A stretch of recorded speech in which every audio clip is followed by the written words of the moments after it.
Good day, everyone. We are the Group 8 and we were assigned to tackle about the topic balance together with my partner Alraji Salido. So let's proceed on defining balance. So balance refers to the capacity to regulate your body in space by equally spreading your weight and remaining upright. It is split into two types, static and dynamic. The capacity to move outside of the body's base of support while retaining postural control is referred to as dynamic balance. Static, on the other hand, is the capacity to keep the center of mass of the body within its base of support.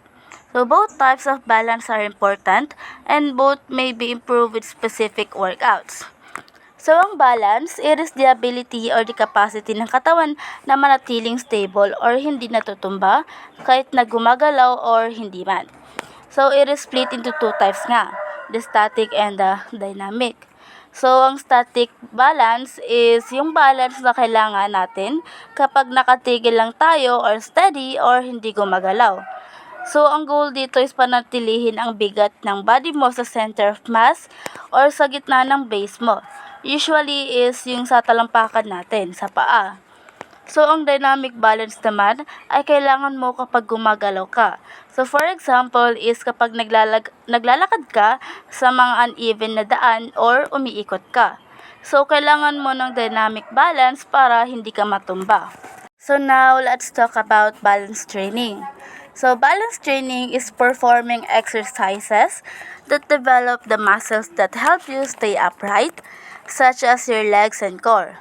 Balance exercise along with muscular strength, muscular endurance, cardiovascular speed, and flexibility exercises is one of the 6 types of exercise.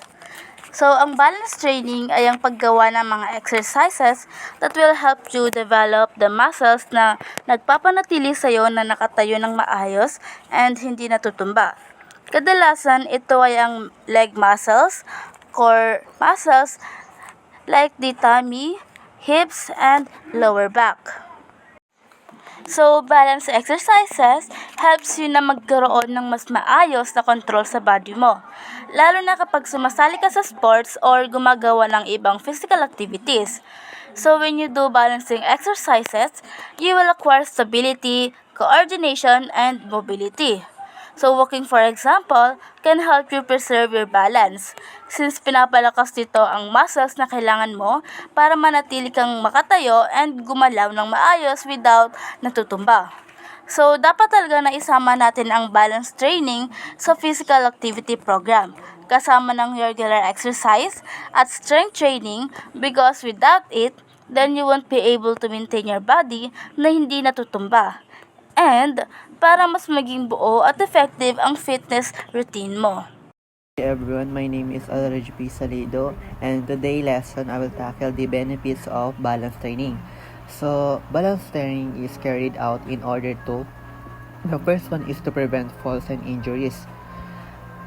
The next one naman is improve your posture, increase your strength, improve locomotor performance and standing, balance, improve dynamic trunk control, sitting and standing, balance and movements. The next one is enhance physical performance and the last one naman is enhance your quality of life. So let's start with the prevent falls and injuries. So the balance training is that it helps us to strengthen our muscles, like the muscles that need for stability, and also balance training is help us to reduce those incident or injuries. The next one naman is yung postures. The next one is improve your posture, which means is stronger your core muscle developed through balance exercise lead to a better posture and alignment. The next one is increase your strength. Means is the balance training is it build your strength like in your legs and core, also improving your overall fitness. The next one is the improve locomotor performance and standing balance, which means it give you more smoothly performance and confident while controlling your body. The next one is improve dynamic trunk control, sitting and standing balance and movement. This means naman is you control your body centers for improvements and leading in a stability position and during movements.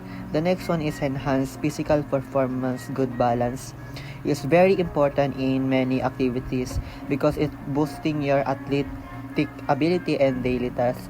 The last one naman is yung enhance your quality of life, which means that balance training is it reduce your risk and also improving your mobility to more active and independent life. The last one is how balance training work.